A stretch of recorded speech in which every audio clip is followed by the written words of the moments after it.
It knows you're not looking at it, so it's having a little nap. Pure genius, innit? Rodney, standing at the back of the pitch, put his head in his hands. Del, the fog is getting thicker. We're selling invisible time. Nonsense, Rodney. It's an atmospheric horological experience, Del whispered back, before turning to the crowd with a wide grin. Who wants another? Buy two, and I'll throw in a set of glow-in-the-dark shoelaces. Chapter 11, The Echoes of the Empire. Back at the Nag's Head that evening, the Sid Cup sting was the talk of the bar. Del sat with a large cognac, a pile of unsold solar watches in a bag at his feet. So, Del, Boyke said, leaning over with a smirk that could curdle milk, I hear you've been selling watches that only work in the Sahara. Very forward-thinking of you. I suppose your next venture will be selling ice cubes to the Eskimos? It's about the future, Boyke, Del retorted, not missing a beat. Renewable energy, green technology. I'm an environmentalist now. I'm Del Green Trotter. Trigger nodded solemnly from his stool. I like the watches, Del. I bought one. It told me it was midnight all afternoon. Very peaceful.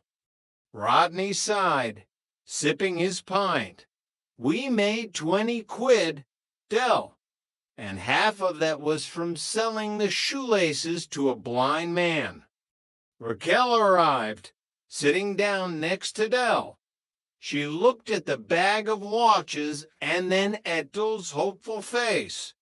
At least you're trying, Del. That's what matters. Exactly, sweetheart, Del said, squeezing her hand. We're back on the streets, the pulse of the city. We're traders, Rodney. We don't need millions to be happy. We just need a good pitch and a bit of luck. Rodney looked around the pub at the familiar faces, the peeling wallpaper, and the warm, noisy atmosphere. He realized that despite everything, he wouldn't trade this for a boardroom in Central America. I suppose you're right, Del, Rodney admitted. But if you bring home a shipment of solar-powered umbrellas, I'm leaving. Chapter 12, Bonjour, Peckham. The night was quiet as Del stood on the balcony of Nelson Mandela House. The lights of London stretched out before him, a tapestry of possibilities and its pitfalls. He thought about the Harrison watch, the helicopters, and the crash. It felt like a lifetime ago. He looked at the yellow van in the parking lot below. It looked small and battered, but it was still there. It had survived the million-pound dream and the bankruptcy nightmare. It was a trotter through and through. You okay, Del? Raquel asked, joining him. Yeah, Del breathed, the familiar scent of the city filling his lungs. I was just thinking, we've been through a lot, haven't we? But we're still here. Still fighting, still trading. And we've got each other, she reminded him. And 50 grand in the bank, Del added, the old twinkle returning to his eyes. Well, 49,980 after today's expenses.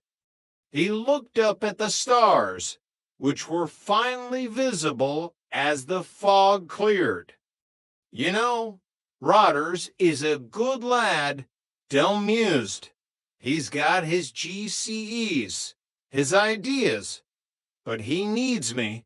He needs the old Del Boy touch. He leaned over the railing, shouting into the darkness, "Hear that? London, the Trotters are back, and this time next year.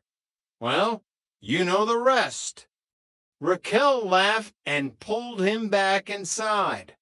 As the door closed, the faint sound of a distant police siren echoed through the streets, a reminder that in Peckham, the hustle never truly ends. "Bonjour, Peckham," Dell whispered as he turned off the light. "Bonjour." Chapter 13, The Executive Suit.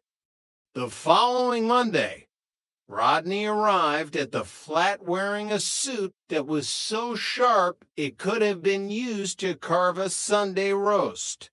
It was a charcoal gray number, impeccably tailored, or at least it looked that way until he tried to sit down and the seams let out a high-pitched scream of protest. "You look like a proper businessman, Rodney," Dell remarked, stirring a cup of tea with a gold-plated spoon. A bit like a younger, slightly more gaunt version of Richard Branson, minus the island, and the airlines, and the charisma. "I'm taking my role seriously, Dell," Rodney insisted, checking his reflection in a toaster. "Cassandra says if I'm the managing director, I should project an image of authority. We're having an executive lunch today." "An executive lunch? Sounds posh," Dell said, his interest piqued. "Where are we going? The Ritz? Savoy? Bernie's Cafe?" "We're going to that new place, Le Petit Gourmet," Rodney said proudly. "It's very exclusive. You have to book a table 3 weeks in advance." 3 weeks? I could have grown my own potatoes in that time, Dell scoffed. "But go on, then. I'll come as your consultant. I've got some consulting to do anyway.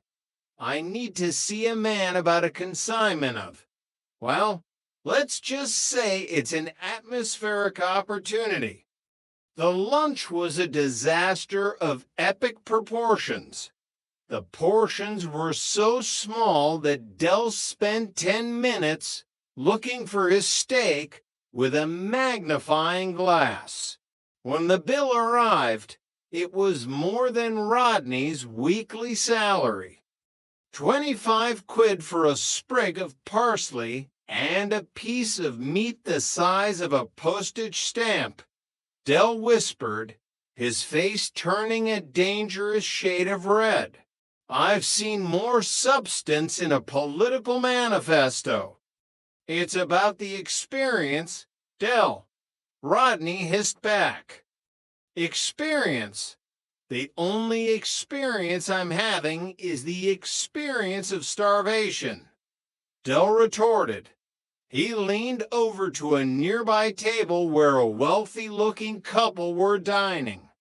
"Excuse me, sir, are you finished with that bread roll? Only my managing director here has a very sensitive appetite."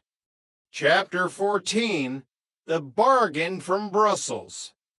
A few days later, Dell returned to the flat looking like he'd just won the lottery. He was carrying a small, metallic briefcase that looked remarkably like the ones used by nuclear scientists in 1960s spy films. "Gather round, everyone," Dell announced, placing the briefcase on the kitchen table. "Rodney, Raquel, Cassandra, if you're finished with your executive bookkeeping, take a look at this."